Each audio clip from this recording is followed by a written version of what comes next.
The rest of this season's live and match reactions are proudly sponsored by Larry's Mobile Bar. During these uncertain and difficult times, it is important that you support your local businesses, and if you are going to do any business at all, you keep it within the Charlton family. Larry's Mobile Bar is for all your party needs. If you're getting married, it's your birthday, or you just want to have a party, Larry's will take care of everything. Follow all of their social medias and relevant pages in the description. Message them for more details, and they are offering discounts to all you Charlton fans out there. Saturday people, how are you doing? And welcome back to another match reaction. It has finished at the Valley tonight. Charlton Athletic 0, Milton Keynes Dons 1. The first time fans were back at the Valley in 3 months. Finally, some life and noise in the stands at the Valley. But unfortunately, it was our second defeat with fans in the stadiums, as Scott Fraser's second half strike was the difference between the two sides, as Charlton suffer their 4th loss of the season and fail to take advantage of other teams around them dropping points at the top. Now, usually with these match reactions, I would be watching the Sky Sports highlights of the game as I'm talking to you. I'm not going to do that tonight. This is just fresh after me watching the game. And it was a shower of shit. It was an abysmal performance from start to finish. No attacking presence. The midfield got absolutely murked throughout the entirety of that game. And if it wasn't for Amos, it would have been a lot worse. So, as ever with these match reactions, I will take a look at how both teams set up for the game. So starting off with Charlton. Now, according to this, we set up with a kind of a 4-3-1-2, like a variation to a diamond. So it was Amos in goal, a back four of Adam Matthews, Chris Gunter, Darren Pratley and Ben Purrington. Purrington, of course, coming into the side to replace the suspended Ian Maddison. The three in the midfield were Albie Morgan, Ben Watson and Andrew Shinnie. Alex Gilbey being the 4th midfielder, slightly in front of the other three, in behind the two strikers, which were Omar Bogle and Conor Washington. Now, initially, I didn't have all too many complaints for the starting 11 whatsoever. Obviously, Purrington had to come into the team because of Martin's suspension, and I was actually looking forward to seeing Purrington play because he actually played quite well over the weekend against Ipswich. I didn't expect Chuks Aneke to start because he did start and played 70 minutes against Ipswich, so I expected there to be rotation there with Omar Bogle coming into the team. Of course, Conor Washington coming back after injury. Pearce couldn't start because he played a full 90 minutes for the under-23s on Monday, so it just wouldn't make sense for him to start this one, and I doubt that if he would have played, he would have lasted very long. And as for Famewo, of course, he'd literally just come back. As for Russell Martin's MK Dons, they went with a 3-5-2 formation with Andrew Fisher in goal, a back three of Dean Lewington, Richard Keogh and Warren O'Hora. The midfield 5 was Ben Gladwin, Scott Fraser, Andy Sermon, David Kasumu and Matthew Sorinola, and the front 2 was Cameron Jerome and Colton Morris. Now, MK Dons, obviously this season, they've been quite an inconsistent team, struggling to really pick up results. They found themselves 18th going into this one, but I knew that they had good players, you know, Cameron Jerome and Colton Morris. Jerome obviously is very experienced, but he's still got it. Scott Fraser, obviously, he's been fantastic since coming over from Burton Albion. First half was abysmal. It was abysmal in every way, shape or form. One shot in that entire half, and it wasn't on target. And in all honesty, I don't actually recall what that shot was. I don't even know. The attacking presence was absolutely nowhere. The midfield was constantly being skinned, and it wasn't like it was being skinned by the entirety of MK Dons' midfield. It was the majority of the time through one player. Scott Fraser was literally the League One Kevin De Bruyne throughout the entirety of that game. He absolutely ran the show. Scott Fraser had a lot of opportunities to take the lead for MK Dons, and it just didn't really work out for him. I remember one where he got put through down the left-hand side. Adam Matthews and Chris Gunter, nowhere to be seen. Both of them exposed, absolutely gone, and Fraser is put completely through.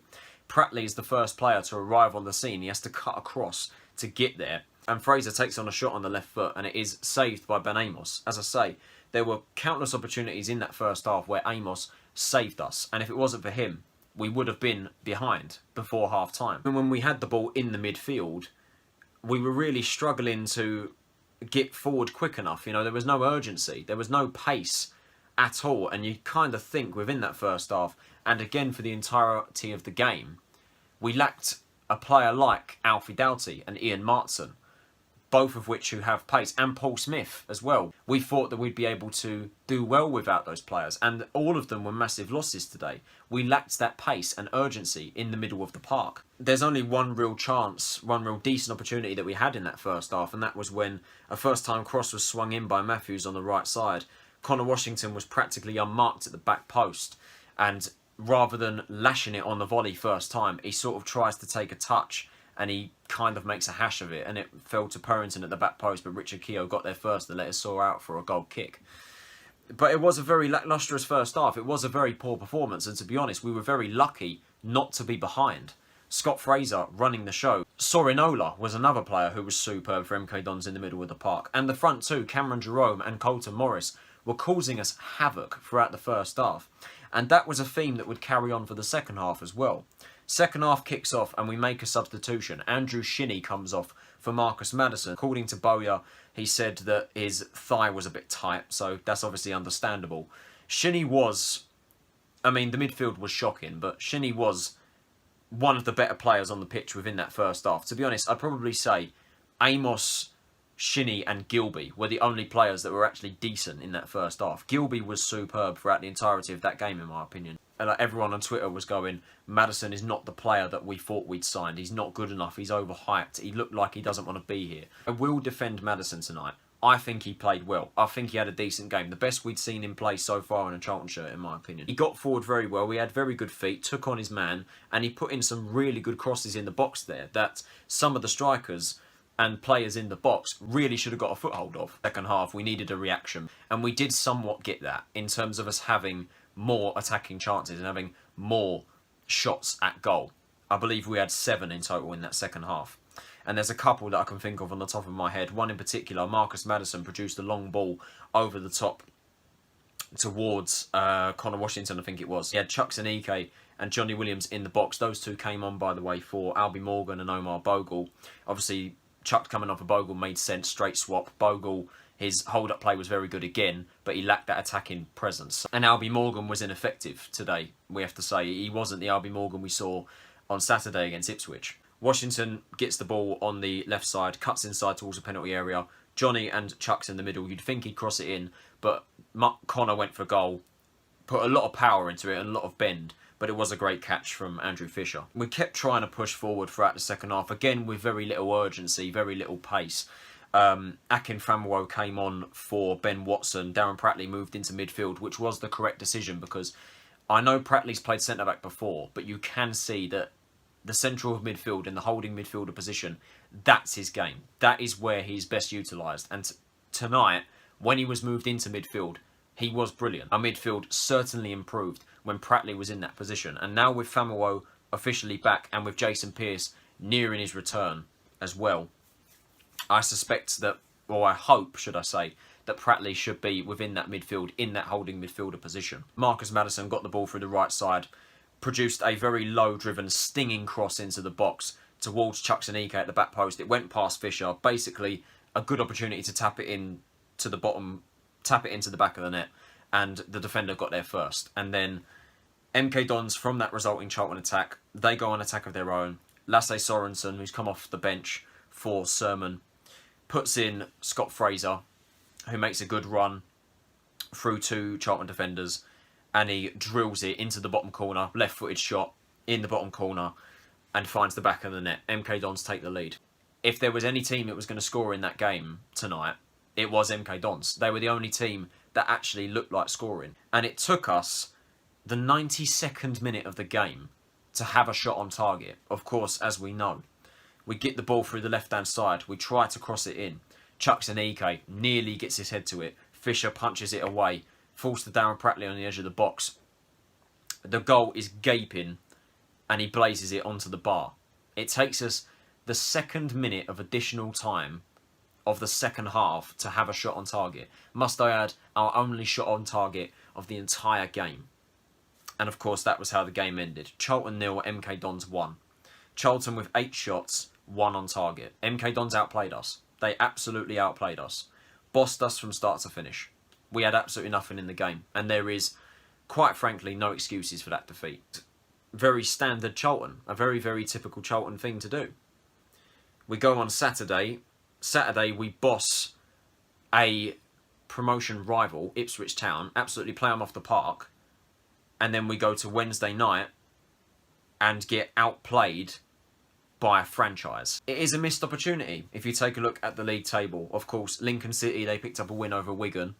Peterborough lost tonight against Wimbledon. They lost 2-1.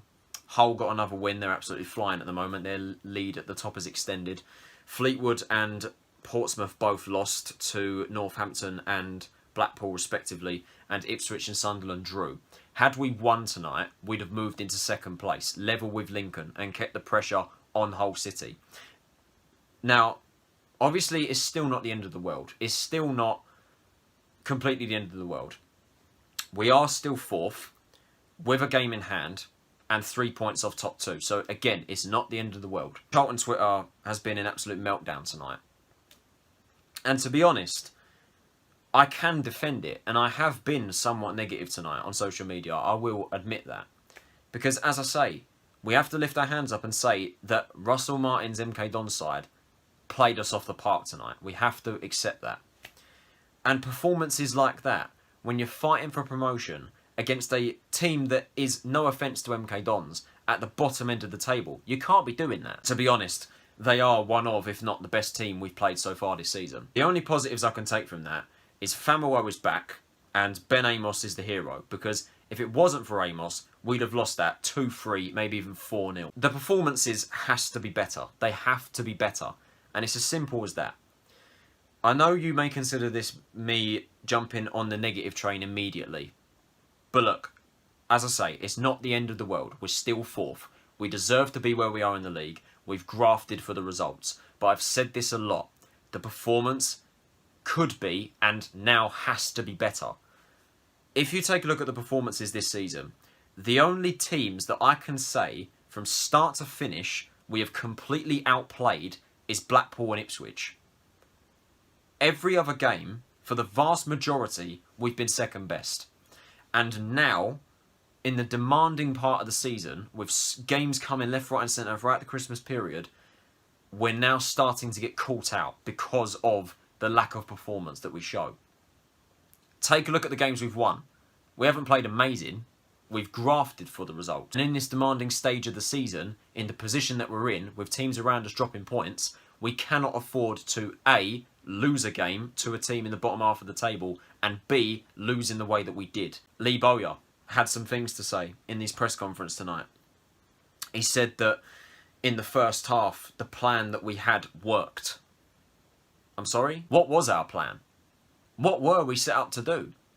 Because, as I said, no attacking presence, midfield was non-existent, and when it was getting the ball was being rinsed. What was our game plan? Because it just looked like we didn't have one. If you haven't read up about it, Bowyer basically said that he felt that the fans were a bit of a disappointment tonight, and that they weren't exactly rallying the troops. They weren't exactly being positive. Now, I'm not being funny, but they're not exactly going to be all too positive after watching that performance. Just find it quite outrageous and a bit out of order, to be honest, to sort of have a go at the fans. I mean, there's only 2,000 fans in the stadium for a start, and they're scattered about the stadium, and they're all wearing masks, so they're not exactly going to be the covered in choir on a normal match day, are they? It ain't exactly going to be that loud, nor is it going to be that upbeat when the team is putting in performances like that and losing in those circumstances. But look, I'll stress this again. It's not the end of the world, okay? We are still fourth in a very good position, but there is no denying that the performances need to improve. We cannot go into these next games, which are against teams in the bottom half of the table, like you've got Shrewsbury up next, you've got Wimbledon, you've got Bristol Rovers, who are arguably the worst team in the league at the moment. You've got Swindon, you've got Argyle, and then you've got two teams at the top, Peterborough and Hull. You know, and to be honest, I'm more concerned about the teams at the bottom. Against Shrewsbury, the performance needs to be better. Like, it really needs to be better. And it is against teams like that. No disrespect to them. But in the position that we're in, it's teams we need to be outplaying and we need to be winning. Thank you all for watching this match reaction. I hope you guys did enjoy it. If you did, can you possibly leave a like, subscribe if you're new around here, and turn on those post notifications so you're notified of when I post. What did you guys think of the game? And let me know in the comments, what was our game plan? Because I ain't got a clue. This has been Tyler Renson. Have a nice day. And I will see you all for the live reaction on Saturday against Shrewsbury, where hopefully we put in a much better performance and we get a much needed win against the Salop. Take it easy, guys. Stay safe, and I'll see you all later.